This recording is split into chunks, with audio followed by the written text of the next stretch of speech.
Olá, amigos! Que a paz de Jesus esteja sempre com vocês. Aqui é Paulo Prado, idealizador do canal Um Plano Maior. Sejam bem-vindos ao nosso programa Conversa com os Amigos, onde eu recebo as mensagens de vocês e respondo as perguntas que vocês mandam dentro da doutrina espírita. Mas antes, deem um like e compartilhem esse vídeo para os seus amigos. E caso você ainda não seja inscrito, se inscreva. Estamos chegando aos 100 mil inscritos, meus amigos. Faltam um pouco mais de 2.000. Então, muito obrigado, gente. E como vocês já sabem, não custa nada relembrar, eu criei um Telegram para que vocês compartilhem as mensagens diárias que eu coloco na aba comunidade do YouTube, que era algo que vocês vinham pedindo há muito tempo. O link é esse que está na tela e também está na descrição do vídeo. Então, vão lá, copiem as mensagens e compartilhem com todos os seus amigos, familiares, todos aqueles que vocês acham que precisam refletir sobre a mensagem do dia, tá bom? Hoje, gente, eu começo falando da mensagem da Tieta. O que ela relata, até com certo bom humor, mas que vamos concordar aqui não tem nada de engraçado, né? Para falar a verdade é algo muito sério, muito triste. Ela escreveu o seguinte: minha sogrinha me odiava pela cor de minha pele e eu desisti do filho dela. Risos.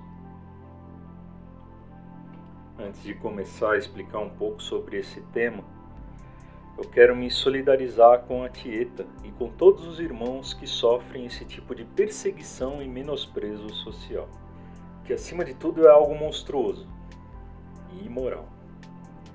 Devemos celebrar sempre a diversidade humana com respeito e fraternidade. E o Espiritismo tem uma explicação lógica para mostrar isso. E é nisso que eu vou me focar aqui. Pois bem, vivemos dias em que a sociedade está exigindo uma reflexão e buscar ter consciência sobre o preconceito. Seja o racismo, no caso da Tieta, mas aqui eu vou falar um pouco do preconceito em geral. E a doutrina espírita nos traz palavras esclarecedoras para o nosso trabalho de aperfeiçoamento da sociedade e convivência pacífica nesse sentido. Kardec, através de questionamentos aos nossos irmãos desencarnados que ajudaram na publicação tanto do Livro dos Espíritos quanto do Evangelho segundo o Espiritismo, nos deu explicações que nos apontam para leis sábias e supremas, afirmando que o Espiritismo permite resolver os milhares de problemas históricos, arqueológicos, antropológicos, teológicos, psicológicos e morais da sociedade.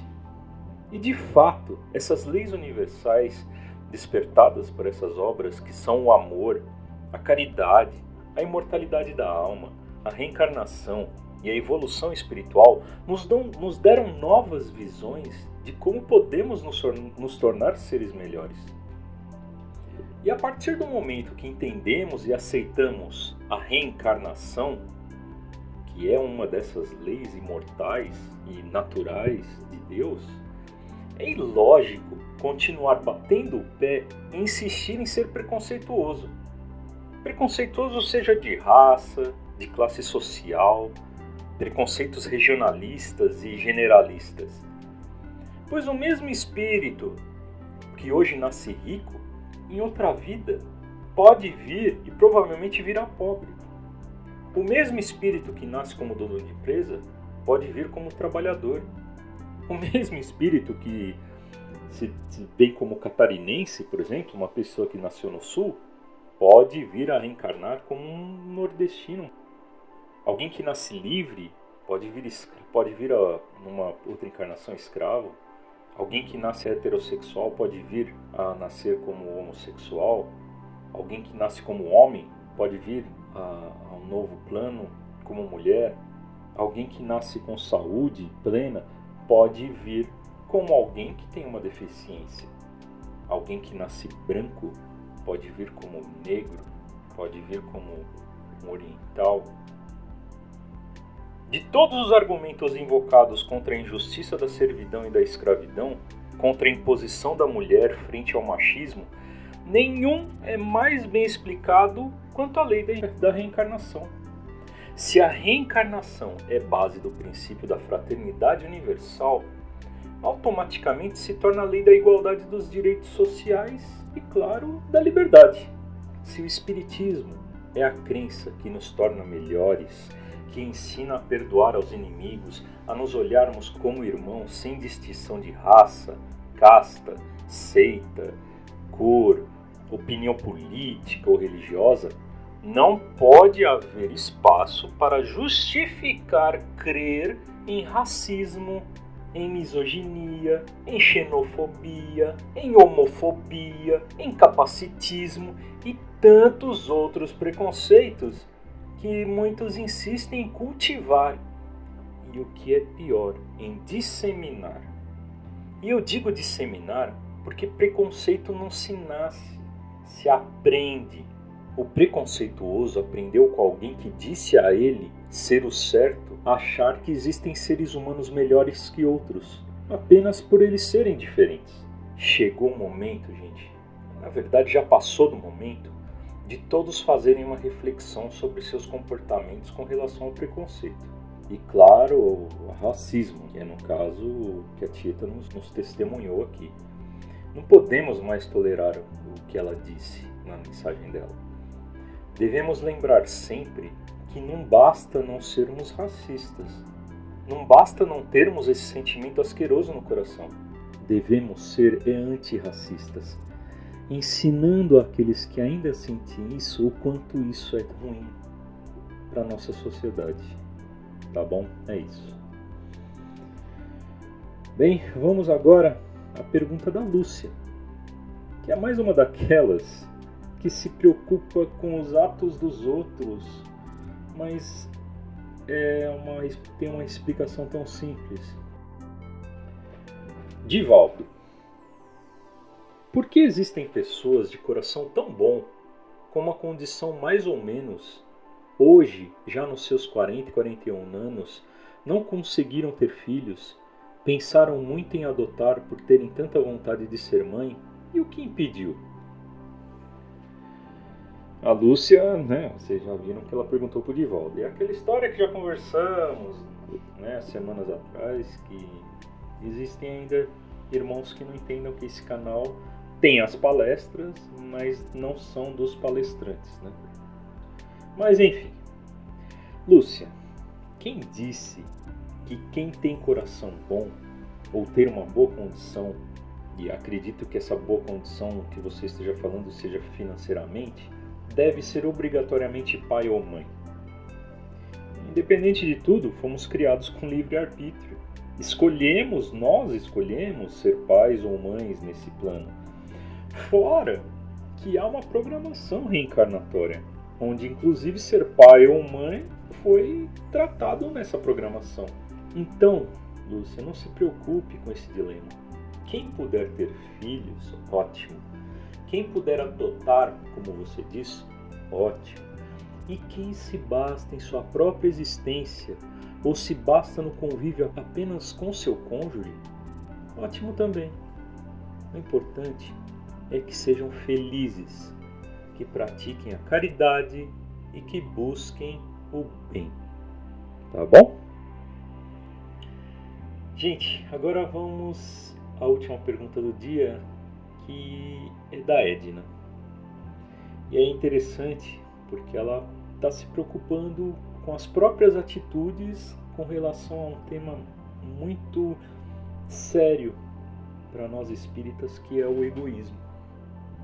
A Edna diz o seguinte: eu gostaria de saber se, para não ser egoísta demais, teríamos que deixar o outro fazer o que com o outro. Bem, egoísta de mais ou de menos é egoísmo, né, Edna? Egoísmo é ruim de todas as formas.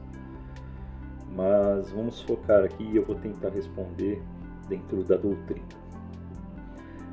A doutrina espírita nos ensina que o egoísmo é a origem de todos os males.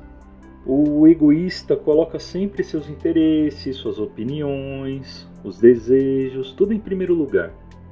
Além de ser ciumento invejoso e insatisfeito. Assim como a caridade é o principal meio de se aproximar de Deus, o seu antônimo é o egoísmo, e ele nos estagna no processo de evolução espiritual. Nós ficamos parados nesse processo.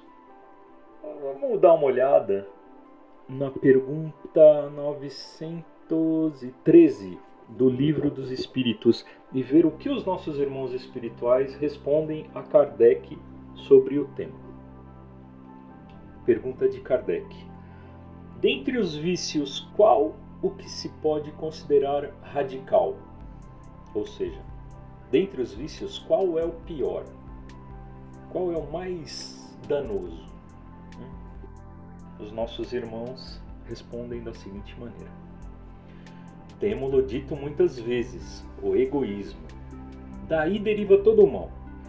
Estudai, presta atenção agora, estudai todos os vícios e vereis que no fundo de todos há egoísmo. Ou seja, o egoísmo é a origem. Por mais que lhe deis combate, não chegareis a extirpá-los enquanto não atacardes o mal pela raiz. Enquanto não lhe houverdes destruído a causa. Tendam, pois, todos os esforços para esse efeito, porquanto aí é que está a verdadeira chaga da sociedade. Quem quiser, desde esta vida, ir aproximando-se da perfeição moral, deve expurgar do seu coração de todo sentimento de egoísmo, visto ser o egoísmo incompatível com a justiça, o amor e a caridade. Ele neutraliza todas as outras qualidades. Em O Evangelho segundo o Espiritismo, no capítulo 11, Amar o próximo como a si mesmo, na parte das instruções dos espíritos cujo tema é o egoísmo, o espírito Pascal nos diz o seguinte: o egoísmo é, portanto, o alvo para o qual todos os verdadeiros crentes devem dirigir suas armas, suas forças e sua coragem. Digo coragem porque esta é a qualidade mais necessária para vencer-se a si mesmo, do que para vencer aos outros. Que cada qual, portanto, dedique toda a sua atenção em combatê-lo em si próprio, pois esse monstro devorador de todas as inteligências, esse filho do orgulho, é a fonte de todas as misérias terrenas. Mas, Paulo, como eu posso combater o egoísmo? Gente, o egoísmo está ligado com a vaidade, em se colocar sempre em primeiro lugar, se considerando inclusive melhor do que tudo e todos, ignorando o sofrimento e as necessidades do outro. Kardec, no Livro dos Espíritos, comentando a pergunta 917, ele fala o seguinte: o egoísmo se enfraquecerá à proporção que a vida moral for predominando sobre a vida material e, sobretudo, com a compreensão que o Espiritismo vos faculta do vosso estado futuro real e não desfigurado por ficções alegóricas. Quando, bem compreendido, se houver identificado com os costumes e as crenças, o Espiritismo transformará os hábitos, os usos, as relações sociais. O egoísmo assenta na importância da personalidade, destruindo essa importância, ou pelo menos reduzindo-a às suas legítimas proporções, ele necessariamente combate o egoísmo. E Edna, você me questiona se é possível superar o egoísmo. Tenha em mente que para vencer o egoísmo depende do empenho de cada um, através da reforma íntima. Coloque sempre em mente que quem muda somos nós e não o mundo.